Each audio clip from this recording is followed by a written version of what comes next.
Assalamualaikum warahmatullahi wabarakatuh. Alhamdulillahi ala ni'amihil kamilah.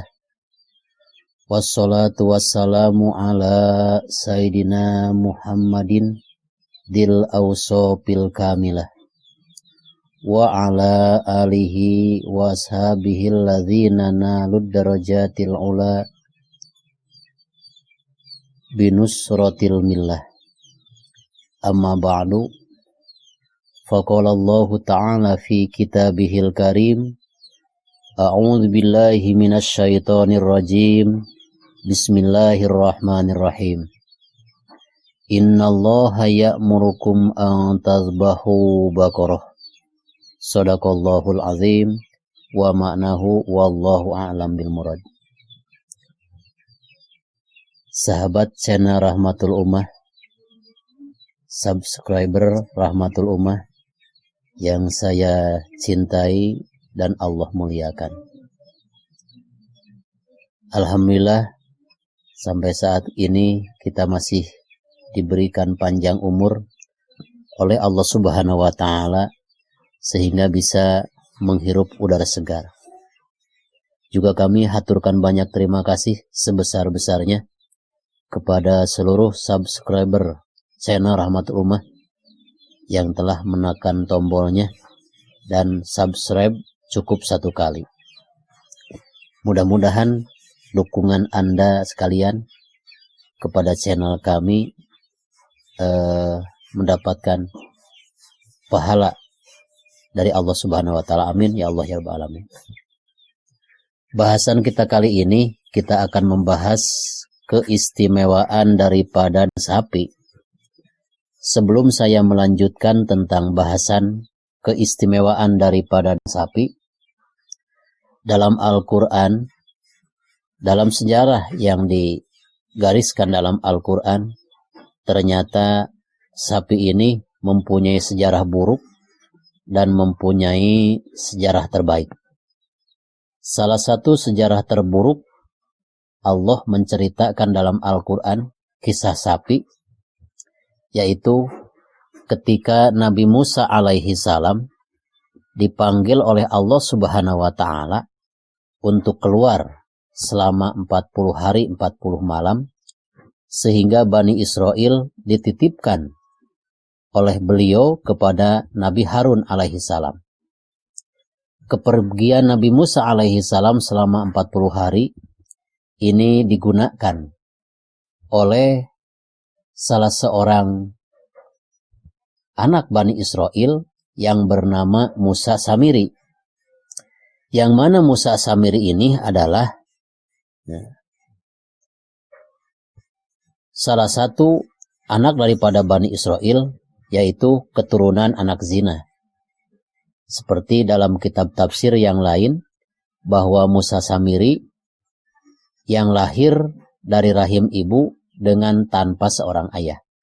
Sehingga dalam tafsir-tafsir diantaranya dalam tafsir Sawi dijelaskan bahwa karena merasa malu si ibu Musa Samiri ini karena mengandung dan hamil dan melahirkan tanpa seorang suami, akhirnya dibuang ke hutan.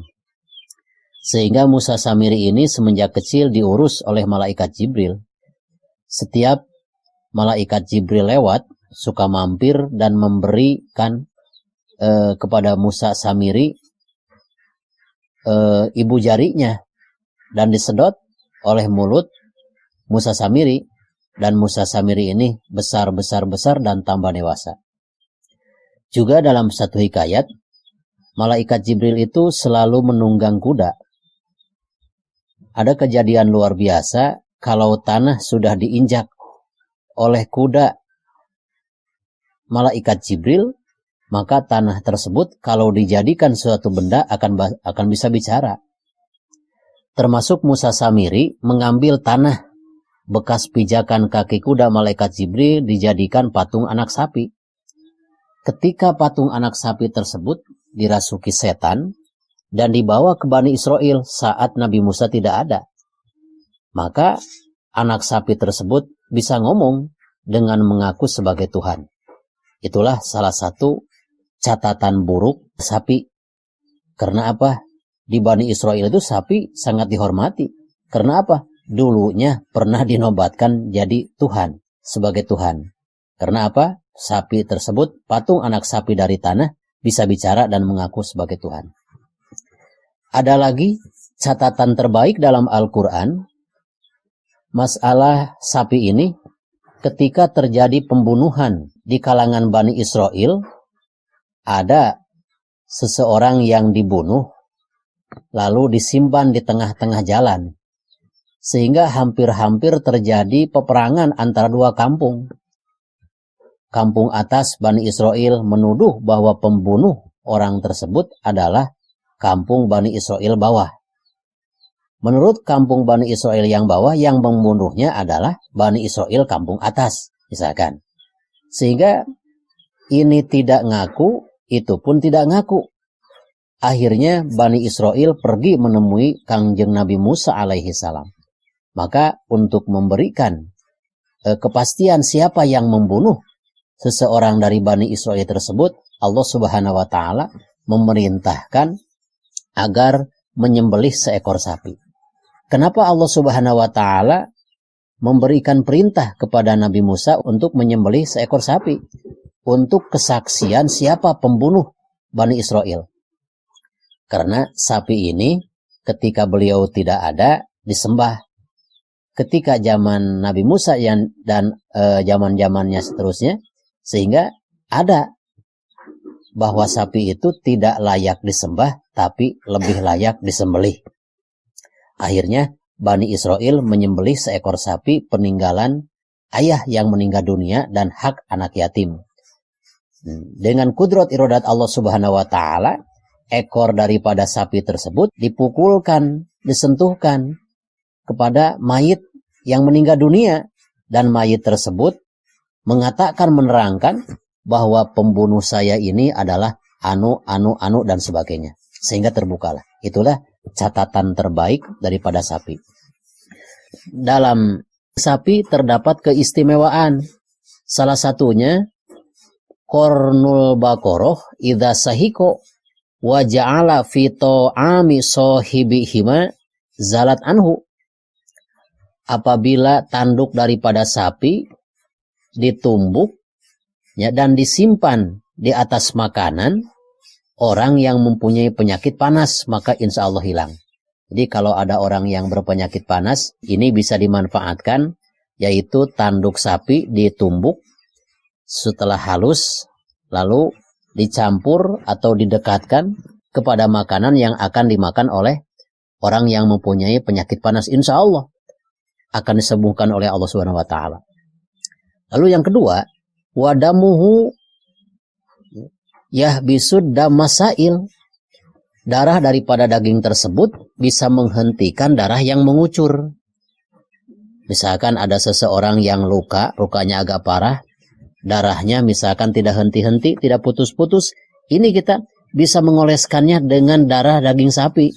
Insya Allah dengan kudrat iradat Allah Subhanahu wa Ta'ala, darah yang mengucur pada tubuh kita bisa dioles dengan darah sapi, insya Allah akan terhenti kucurannya, insya Allah. Yang ketiga, keistimewaan daripada sapi, wa idza khalata mal asal waqtahala biha azalat adzulma. Dan apabila darah sapi dicampur dengan madu lalu dipakai sifat, insya Allah orang yang mempunyai kelainan dengan mata akan segera sembuh. Yang keempat, mirorotul bakorotis sauda ahadatil basor. Lalu empedu daripada sapi yang berwarna hitam ini bisa dioleskan ke alis, insya Allah akan lebih memperjelas penglihatan kita. Yang kelimanya, keistimewaan daripada sapi, wasyuruha idza uhrikot wasyaribta nafaat min wajil asnan. Bulu-bulu sapi ternyata bisa dimanfaatkan. Ambil bulu sapi lalu dibakar, dicampur dengan air, lalu diminum oleh orang yang mempunyai penyakit sakit gigi. Insya Allah dengan kudrat iradat Allah Subhanahu wa taala akan segera disembuhkan. Wa idza tuliya bimiraratiha ma'a ma'il karos al bawasir nafa'aha wa sakanaha. Dan apabila empedu sapi dimasak dicampur dengan bawang bakung lalu diminum sedikit oleh orang yang mempunyai penyakit wasir atau penyakit bawasir, insya Allah dengan kudrat iradat Allah Subhanahu wa taala akan disembuhkan. Jadi kalau ada yang memotong sapi, kita mintakan empedunya, lalu empedunya dikeluarkan, lalu dipanaskan, dicampur dengan bawang bakung, lalu diminum oleh orang yang mempunyai penyakit wasir, insya Allah disembuhkan oleh Allah Subhanahu wa taala. Mudah-mudahan apa yang telah saya sampaikan yang berkenaan dengan keistimewaan daripada anggota tubuh sapi bermanfaat. Wassalamualaikum warahmatullahi wabarakatuh.